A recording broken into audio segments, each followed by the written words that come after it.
Breaking news okuva mu ggwanga ery'Amerika, oyo omwami gwe mulabaawo bamuyita Hunter Biden nga ye mutabani wa president ow'eggwanga ery'Amerika afuga essaawa zino gwe bayita Joe Biden.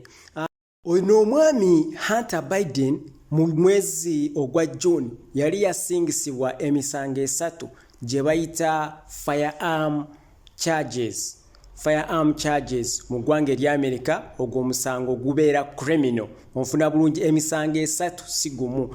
Desemba guno gwe tulimu omwaka 2024 abadde alina okubanga agenda afeesinge emisango, agende mu kooti abeere nga asalibwa okubanga atwalibwa mu kkomera ku misango gye yakkiriza, onfuna bulungi akonjagala mukakwate, gye yakkiriza ye gye bayita tax fraud, onfuna bulungi, oba okwewala emisolo, okwewogoma emisolo gye yandibadde asasula.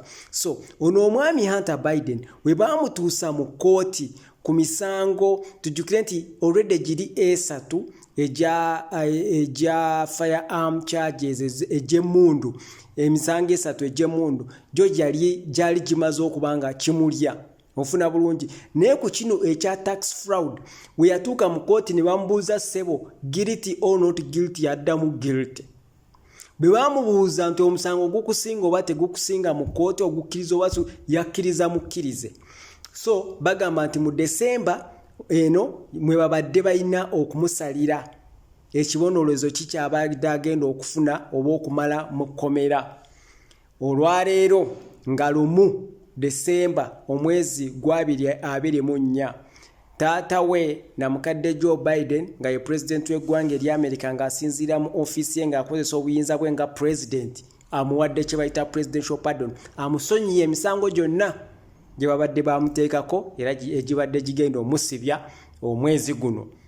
So Abamerika banyiivu lwa nsonga na mukadde ono baamubuuza enfunda eziwera nti mutabani wo n'amusuba n'amusonyiwanga bwe bamusanga ng'ali guilty, ng'agamba nedda, agamba ye mutabani we abadde mu bingi, enjaga, abakazi, buli kimu, naye abadde ng'abiyitamu, n'agamba tajja musonyiwa. Ne babuuza press secretary wa White House bu video mbwataakinzeeko awo, ne bamubuuza nti buno mugenda kusonyiwa Biden anasonyiwa mutabani, n'agamba tekisoboka, tagenda kusonyiwa mwana ono. So abantu ekibanyiiza actually si kyekyo nti oba oli yazza ebikolobero, nedda, kubalabisa.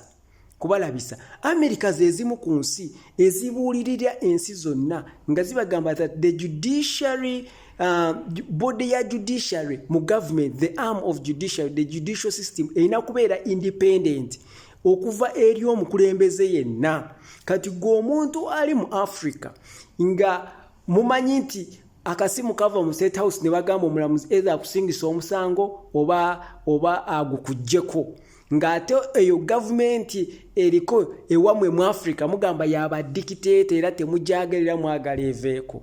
Kino kye mbagamba bulijjo nti n'eziri government eziri erizaba dictator, just ibe ekintu kyabwe ekyaba dictator bakibrandinga, okitegeera, bakibrandinga ne bakifaananyanga democracy. Kati gwe woyimirira eno n'olengerera eno ewala olaba nti bali mu democracy, wabula democracy gye balimu enyuma, kumbe teri democracy neemu lwa nsonga wamwe mu Africa akasimu kava mu State House ne bakusingisa omusango oba ne bagukujjako. Kyekimu neeri akasimu kava mu State House, kavudde mu State House ne kajjisaako mutabani wa president ebisango gyonna. Naye nga tuvudde mu politics and everything, olowooza mutabani wa president kigwe bandibadde basobola okusiba? Ne bw'oba gwe nga gwe president olina obuyinza wandirese mutabani we ne bamusibya ebyo ebyakajjanja, yaba asoose okuzza omusango. Anyway, naye yabadde muntu nga tasobola kukikola. But the dictatorship mentality is not only in Africa. Zino ensi z'aba dictator just bo tebakiraga nnyo, bakijjayo we kyetaagisiza. Ofuna bulungi, kankomyewo ku Georgia. I'm extremely proud of my son Hunter.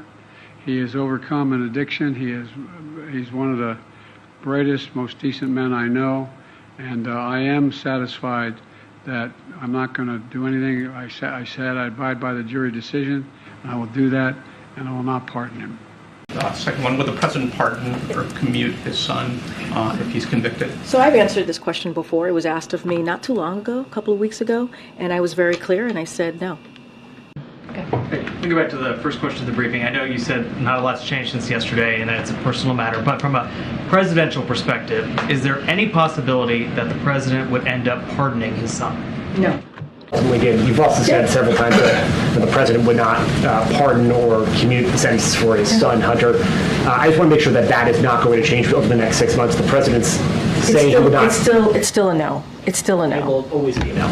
It's still a no. It will be a no. It is a no, and I don't have anything else to add. Will he pardon his son? No.